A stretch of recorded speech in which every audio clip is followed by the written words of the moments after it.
Union veteran John D. Billings wrote his classic history of soldier life, Hardtack and Coffee. He devoted an entire chapter, 34 pages to be exact, to Army rations, how they were issued, and how they were cooked.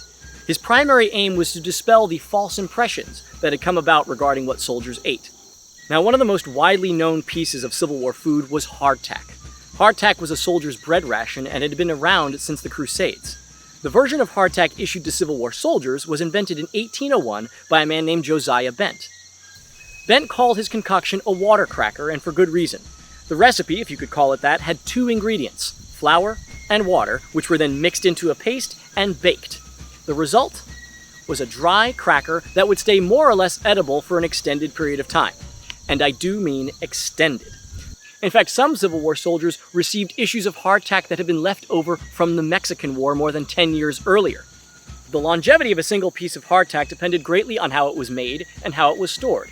Improperly packaged or underbaked biscuits could become infested with maggots or weevil larvae, prompting many soldiers to call them maggot castles. And even when properly cared for, the crackers were incredibly tough, leading many soldiers to call them flour tiles, toothbreakers, and other names. The solution to both problems was one and the same. Break up the cracker and boil it. Soldiers would break up the hardtack with the butts of their muskets and boil it in hot water or coffee, which would then cause the maggots and weevil larvae to float to the surface, allowing soldiers to skim them off the top and continue drinking their cup of joe. Boiling hardtack and coffee also gave the hardtack itself at least some degree of flavor. These, of course, were not the only food items issued to the Civil War soldier. Each day, a soldier in one of the U.S. armies was entitled to 1 pound of meat and 1 pound of bread.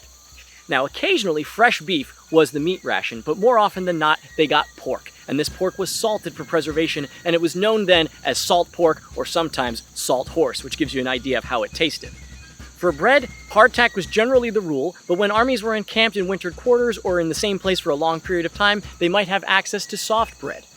An example of this is when Joe Hooker took command of the Army of the Potomac in the spring of 1863 and ordered that ovens be built outside of the Army's camps so that soft, fresh bread could be issued to his soldiers. Now, bread and meat were issued to soldiers individually. Other items, however, were issued in larger quantities of 10 or 15 pounds, which would then be split up among 100 soldiers or so. Items in this category included beans, peas, rice, sugar, and of course, coffee. As you can probably guess, this was the ration under the best of circumstances, and soldiers didn't always get all they were entitled to. For instance, beans and rice were not issued to soldiers on the march, and fresh bread was usually one of the first luxuries to go. It's also worth pointing out that even Civil War soldiers knew that even the most fulsome ration was lacking in key vitamins and nutrients, so much so that it was not uncommon for officers to use their own money to supplement their troops' diet. An example of this is Captain Henry Abbott of the 20th Massachusetts, who will have his family in Boston send onions and lemons to his troops in Virginia to help supplement their diet. Now, mostly what we've talked about so far pertains primarily to the Union Army. Robert E. Lee's men at Appomattox were considerably less well-fed than their counterparts in the Army of the Potomac. However, this was not the case at the start of the war. The Confederate government adopted the U.S. Army standards for feeding its troops, with many men boasting that they got fed better in the Army than they did at home. Unfortunately for Johnny Reb, this didn't last very long. The Confederacy did not have the same manufacturing capability as the North, and southern ports were blockaded by the U.S. Navy. Even worse, the Confederacy's railway system was simply inadequate for moving the vast quantity of food required to feed the armies. On the eve of the Battle of Chancellorsville, Lee recorded that his soldiers' daily ration consisted of 18 ounces of flour, 4 ounces of bacon, and the occasional issue of rice, sugar, or molasses. It's no wonder then that one of Lee's primary objectives in the Gettysburg campaign was to secure food and supplies for his literally starving army. Now, whether he ate the standard government issue or something appropriated from a local farm, the Civil War soldier was expert at making delicious dishes out of whatever they could get.